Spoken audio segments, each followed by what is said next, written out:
But I remember hearing when they were trying to blame Marilyn Manson for, Columbine, and he's trying to say, if these kids would have just held out a little bit longer, if they would have just, you get to that point where you meet that misfit community, and you go, man, I've been looking for you forever, and I met him through the Voodoo Love Gods. Shepherd was a very conservative institution. There were not many of us, the freak factor or whatever. So bringing those guys all the way to Frederick to terrorize Shepherdstown really helped elevate the conversation. And that's the one thing, like I would say about this music, the punk and all we're doing, and this opportunity to interact with, like, the Let There Be Rock school kids, or even to talk to the exiles, this idea of sharing your passions with them, but also your knowledge, as an artist, to say, you should check this out. How about listening to this? How about looking at this? And I think in this area especially, those kind of things there's very little for young people in Martinsburg. So seeing the School of Rock has been really incredible. Yeah, just nice kids. Yeah. Do you have any other questions? Because we can pull some of these hoodlums up here too. Sure, yeah. Come on up here, you guys. Come on, hoodlums. And hopefully Andy will be here in a little bit.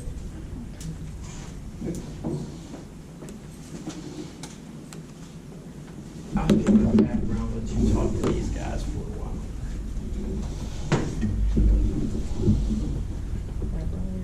Hi, sweetie. How are ya? I'm good. We're a couple of misfits. Did you see that, Rudolph? Oh, yeah. So I'm gonna get, I remember walking into the Knights of Columbus Yeah. on 7th Street. Actually, oh, okay. And I walked in the door and I had on some crazy, vintage paisley, mini dress, and you just went, nice dress. I think we were playing with the anti-scene that night. I don't remember, honestly. Yeah. There were a lot. I thought you were of talking about the there. Knights of Columbus in Hagerstown. We played with Rod's old band, remember? Yeah. Fatal Yeah. Force. That's where I first met Rod. Ah, I forget what okay. year it was. Do you remember? That would have been like 85 or 87 or something, like somewhere in there.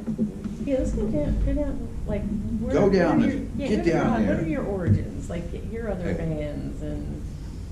I just started out playing in high school, playing kind of rock and roll stuff, and eventually gravitated into kind of more underground music. And at that time, what Brian's talking about, that was sort of like a thrash metal kind of band, but with a lot of punk influence too. There was a record store in town called Kix Records. It was the only place that kind of stocked underground stuff and local stuff.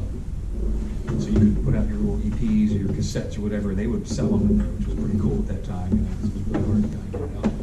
And that guy said, hey, I know a guy from the Voodoo Love Gods, if you guys want to play a gig. And we haven't played any gigs yet in that band. And I said, really, that'd be cool. There's someplace to play around here. So he sets up gigs out at the Knights of Columbus. And he's always looking for bands to play with him and all that. So it was us, and of course Voodoo Love Gods and Cause and Effect. And it was Yeah. Mm-hmm. Oh, their first gig too. Yeah. They were from Waynesboro, weren't they? Yeah, either Greencastle or Waynesboro. They were more like kind of, I don't know if they're straight edge, but they were that sort of like the DC hardcore style kind of. So it's kind of a cool show, some different versions of that underground music. I have to catch a flyer. Does anybody have a flyer from? From then? Yeah. Some of those old You know what, flyers, I might yeah. too. I got a bunch of crap up in this closet, I don't know, I have to dig around it. I don't know, it's been so long, That'll be fun stuff to upload in the archive, though. Yeah, absolutely. I know I've got some And of there- them to dig it out. Don kept asking, I got a bunch of films somewhere, I just didn't Yeah. look for it. Don, I'm a lazy mother. Brian and I, Declan, we've done, I'll jump in too. Yeah, come on. This is the third time I've got to, first of all, I want to say to you guys, Eric, and to Rod, to Brian, Andy, and all you guys for being part of this.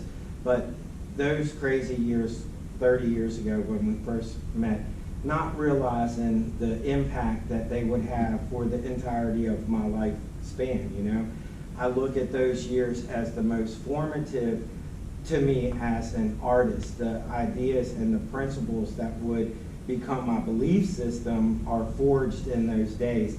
And to recognize that as an artist, and especially as an underground artist, that you're part of this larger history.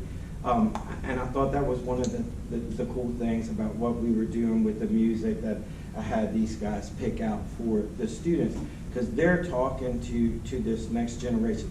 This is the history that I respect. This is the history that has touched me, you know, Iggy Pop and the Stooges, the New York Dolls, you know, the Velvet Underground. So to realize that you're part of something much larger than you, it helps you to not want to have compromising principles. Like that's what I've always loved about the Voodoo Love Gods. There's no compromise of principle. Like if an audience member can't handle it, leave.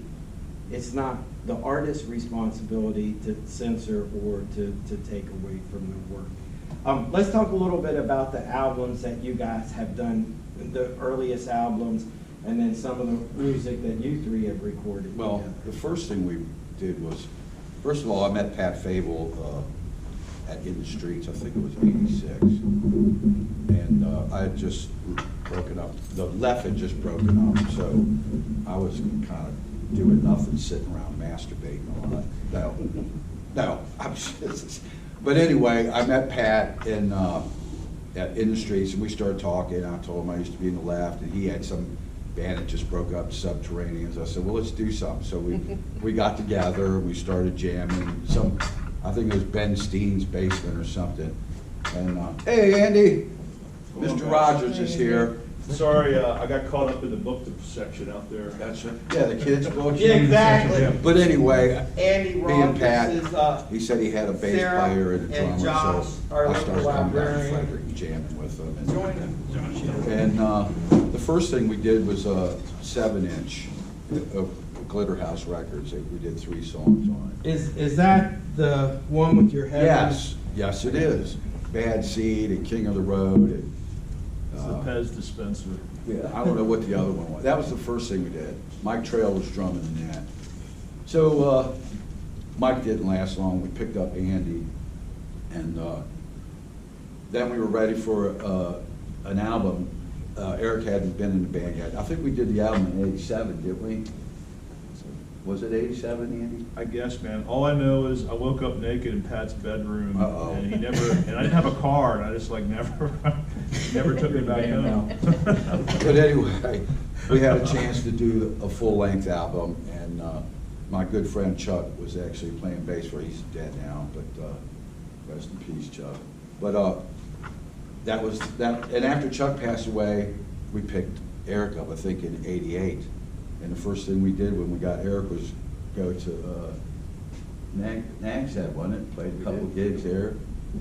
And I think we did the Deadly Spawn. We had a song on there, I forget, and we did a flexi disc. I think the Flexi's in there if you want to pull it out.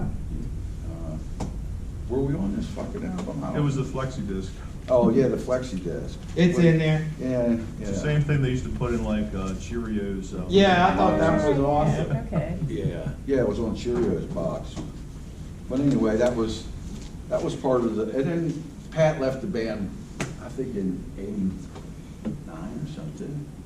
So we just kept trudging along, you know. My first encounter with the Love Gods was I dated Mike Trail. Oh, really? Yes. and Get so out of here. I ended up in Pat's basement, and they throw me in a car with Jill to go to some party. And I just remember freaking the fuck out, going, oh my God, she's gonna kill me, you know? Yeah, so, yeah, she scared the crap out of me, so. Hey, I can't talk right now. Bart. Bart, I'll call you in a little bit, all right? Hey, Bart. I'm in the middle of something. You should probably put Bart on the microphone. Yeah. Yeah. I love you, brother. That'll be Turn Bart. entertaining. All right. Had a good game today, man. See you later. All right, I'll give you a call. Bye. All right, later. Actually, when I moved to Middletown in '73, and Scott, Bart's brother, Scott was my age, Kevin was Bart's age. So we hung out together because you know, like, I don't know, we just clicked. Scott was a great artist. Did you ever see any of his artwork? Back in the Jesus. day, I think I've seen some of the stuff. But anyway, we clicked and we liked to hook school. So we hooked school one day. We had a keg of beer sitting in their living room and we were listening to the Stooges. And I thought like, man, this is the shit here. You know, I mean, I always was into music. Like when